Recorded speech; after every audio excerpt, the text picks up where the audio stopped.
বাংলাদেশে বড় ছুটিগুলোর অন্যতম ছুটি হল ২ ঈদ। সারা বছর বিভিন্ন কাজে আমরা নিজ এলাকা বাদে ভিন্ন এলাকায় অবস্থান করলেও ঈদের সময় মায়া টানি যার যার এলাকায় ফিরে যাই। এই বাড়ি ফেরার ভোগান্তি কেমন যারা ভোগে না তাদের এক কথায় বোঝানো যাবে না এর কষ্ট। যতই কষ্ট হোক ঈদের সময় প্রিয়জনের সাথে ঈদের খুশি ভাগাভাগি করার জন্য কমবেশি সবাই এই ভোগান্তি হাসি মুখেই মেনে নেয়।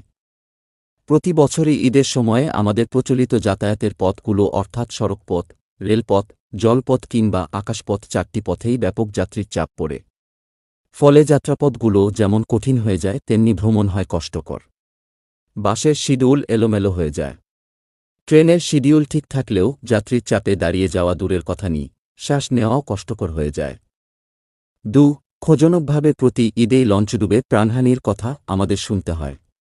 এমনই বিড়ম্বনা এড়াতে অনেকেই বেছে নেন তার প্রিয় বাহন বাইকটিকে। বাইকে চেপে পাড়ি দেন দীর্ঘপথ। স্বাধীনমতো এবং প্রায় বিড়ম্বনাহীনভাবে ঈদের রাস্তা অন্য যে কোনো সময়ের থেকে অনেক বেশি ব্যস্ততাপূর্ণ এবং ঝুঁকিপূর্ণ। একই সাথে দূরের পথে কিছু অতিরিক্ত সমস্যা তো থাকেই। সমস্যাগুলো চিহ্নিত করে সেগুলো থেকে সতর্ক থাকলে যাত্রা হবে যেমন নিরাপদ, ঈদ হবে তেমনি আরও আনন্দময়। আসুন জেনে নেই ঈদের ভিড়ের দূরের প্রচলতি কিছু সমস্যা ও তার সমাধান। প্রস্তুতি। প্রতিদিনের চলাচলের মতো দূরের রাস্তায় ভ্রমণের হিসেব কিতাব একটু আলাদা হবেই। এটিই স্বাভাবিক। আর তাই নিরাপত্তার স্বার্থেই কিছু প্রস্তুতি নিতে হবে। প্রথমে বাইকের টেকনিক্যাল দিকগুলো ভালো টেকনিশিয়ান দিয়ে চেক করিয়ে শতভাগ নিশ্চিত হয়ে নিন। প্রয়োজনে ইঞ্জিন অয়েল বদলে নতুন ইঞ্জিন অয়েল দিন। বাইকে পর্যাপ্ত পরিমাণে ভালো মানের জ্বালানি নিন। টুলবক্সে প্রয়োজনীয় টুলস আছে কিনা চেক করে নিন। বিশেষ করে প্লাগ খোলার যন্ত্রগুলো। হেলমেট, সানগ্লাস, রেইনকোট অবশ্যই নেবেন। টায়ারের পর্যাপ্ত হাওয়া দিয়ে নিন। হর্ন, লাইটগুলো ঠিকমতো কাজ করে কিনা দেখে নিন। ব্রেক তো অবশ্যই চেক করবেন। বাইকের প্রয়োজনীয় কাগজ নিতে ভুল করার প্রশ্নই ওঠে না। সম্ভব হলে প্রয়োজনীয় জরুরি ঔষধ ব্যান্ডেজ সাথে নেবেন। মোবাইলে পর্যাপ্ত চার্জ ও ব্যালেন্স রাখুন। ঈদে বাড়ি ফিরছেন মানেই সাথে ব্যাগ থাকবে। বাইকের পেছনে ব্যাগকে শক্ত করে বেঁধে নিবেন যেমন খুলে পড়ে না যায়। কখনই বাইকের হাতলে কিছু ঝুলিয়ে নিবেন না। আর বাইকের ব্যালেন্স নষ্ট হয় এই পরিমাণ জিনিস বাইকে না নেয়াই উত্তম। সাথে যদি পিলিয়ন সহযাত্রী থাকে যেমন স্ত্রী, বন্ধু বা অন্য কেউ, তাহলে তাকেও অবশ্যই হেলমেট পরাবেন। আপনার সন্তানের জীবনের থেকে আপনার ঈদ বড় নয়, কাজেই সন্তানকে সামনে বসিয়ে ঈদের ব্যস্ত রাস্তায় বাড়ি ফেরার কথা কল্পনা করাও উচিত নয়। তবে রাস্তা যদি তেমন দূরের না হয় সেক্ষেত্রে সন্তানের মাথায় অবশ্যই হেলমেট দিবেন। তা না হলেও নিদেন পক্ষে ধুলোবালির হাত থেকে রক্ষা পেতে সানগ্লাস বা চশমা। এটি সত্য যে রাস্তাগুলো মাঝরাতের পর থেকে বেশ খানিকটা নিরিবিলি হয়। বাইক চালিয়ে অনেক আরাম, কিন্তু অন্যান্য সমস্যার কথা বিবেচনা করে রাতের যাত্রা থেকে দূরে থাকাই ভালো। সম্ভব হলে সূর্য ওঠার ঘণ্টাখানেক বা তার একটু আগে বের হলে অন্তত শহরের ব্যস্ত রাস্তাগুলো পার হওয়া যাবে কিছুটা সহজেই। কিন্তু সবার আগে ভাবতে হবে নিরাপত্তার কথা। নিরাপত্তার ঝুঁকি থাকলে সূর্য ওঠার পরে বের হলেও চলবে। ঘুম চোখে বাইক চালাবেন না। কাজেই সেভাবেই প্রস্তুতি নিন। যাত্রা শুরুর আগে অ্যালাট্রল জাতীয় কোনো ট্যাবলেট খাবেন না। এতে ঘুম ঘুম ভাব তৈরি করে আপনাকে বিপদে ফেলতে পারে। দুটি জিনিস অবশ্যই মনে রাখবেন। কোনো অবস্থাতেই তাড়াহুড়ো করবেন না, আর সর্ব অবস্থায় মাথা ঠান্ডা রাখুন।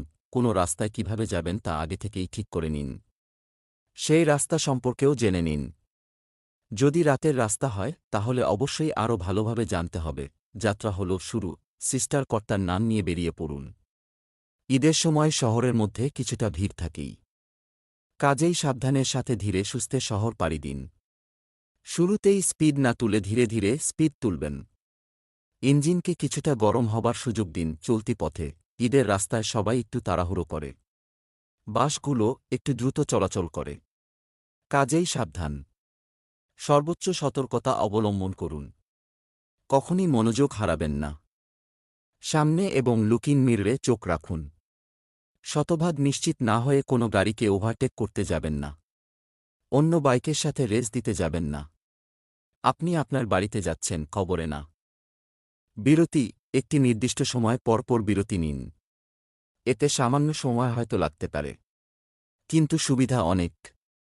১ কাপ চা খেলে আপনি চাঙ্গা হবেন। শরীরে এনার্জি রিলোড হবে। বাইকের ইঞ্জিন কিছুটা ঠান্ডা হবে, ফলে আপনি ইঞ্জিনে গতি ও শক্তি পাবেন। সবচেয়ে বড় কথা, আপনি মনোযোগ ফিরে পাবেন। গরু-ছাগলের হাট এটি মূলত কোরবানির ঈদে ঘটে থাকে।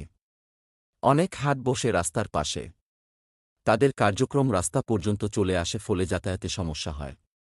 বিশেষ করে রাস্তায় গোবরমূত্র ইত্যাদির কারণে পিচ্ছিল হয়ে থাকে, যা খুবই বিপজ্জনক। এছাড়াও ট্রাকে করে গরু বহন করে নিয়ে যাওয়ার সময়ও রাস্তায় গরুর মলমূত্র পড়ে রাস্তা পিচ্ছিল হয়ে থাকে। পুরো রাস্তাতেই এই বিষয়ে সতর্ক থাকা দরকার। রাস্তার পাশের হাট থেকে গরু-ছাগল আচমকা দৌড়ে রাস্তায় আসতেই পারে। কাজেই স্পিড স্লো করে সতর্কতার সাথে হাটের এরিয়া পার হন। রাতের বেলা পথে যদি রাত হয়ে যায় বা রাতের যাত্রা হয়, তাহলে দিনের বেলা থেকে অধিক সতর্ক থাকতে হবে।